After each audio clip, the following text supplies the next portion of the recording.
గొర్రెల స్కామ్లో ఏసీపీ దర్యాప్తు ముమ్మరం చేసింది. గొర్రెల స్కామ్కి సంబంధించిన మరో 4 నిందితులను ఏసీపీ కస్టడీలోకి తీసుకుంది.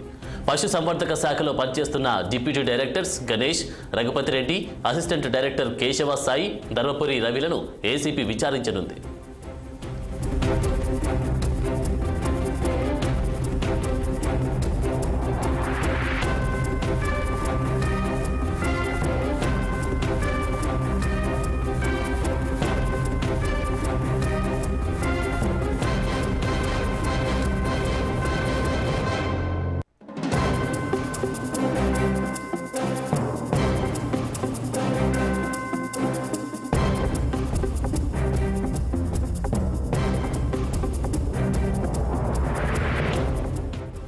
గొర్రెల స్కామ్లో ఏసీపీ దర్యాప్తు ముమ్మరం చేసింది.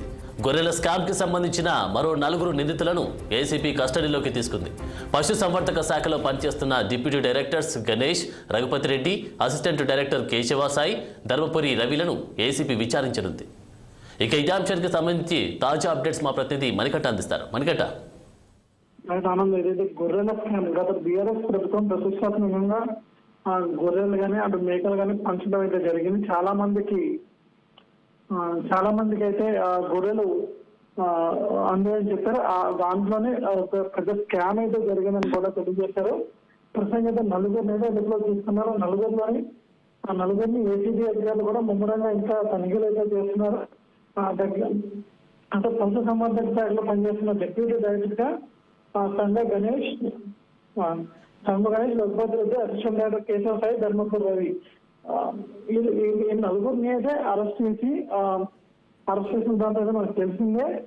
వీళ్ళు అయితే విచారణ చేస్తున్నారని సుదీర్ఘంగా 6 గంటల పాటు విచారించి కీలకమైన విషయాలు అయితే వాళ్ళు చెప్పడం జరిగింది ఏసీబీ అధికారులకి. ఆ ఏసీబీ అధికారులు దానిపైనే ఏదైతే ఆ ఇన్ఫర్మేషన్ ఏదైతే తీసుకున్నారో దాన్ని నెక్స్ట్ లెవెల్ అయితే తీసుకెళ్ళడానికి అయితే ప్రయత్నిస్తున్నారు. గొర్రెల స్కామ్ లో మెయిన్ సూత్రధారులు వీళ్ళే అని అయితే చెప్తున్నారు ఏసీబీ అధికారులు. ఓకే మణికట్ట, మరి దీనికి సంబంధించి గొర్రెల స్కామ్కి సంబంధించి 2 కోట్ల రూపాయలు దారి మళ్ళినట్టుగా కూడా తెలుస్తా ఉంది. దీనికి సంబంధించి ఇది వాస్తవమేటారా? సో ప్రజెంట్ అయితే 2,10,00,000 అయితే 10 అకౌంట్లో బదిలీ అయినట్లు గుర్తించారు అని బంజారాహిల్స్ ఏసీబీ ప్రధాన కార్యాలయంలో 3 గంటల పాటు నేనైతే కొనసాగింది విచారణ అయితే కొనసాగింది. 18 మంది రైతుల స్టేట్మెంట్ లో బ్యాంక్ ట్రాన్సాక్షన్ ముందు పెట్టి విచారిస్తున్నారు అన్నది ఏసీబీ అధికారులు అయితే. బ్యాంక్ హోల్డర్ సింహజా మరియు నవాజ్ అకౌంట్ లో నగదు బదిలీపై విచారిస్తున్నారు అన్నది. Thank you మణికట్ట.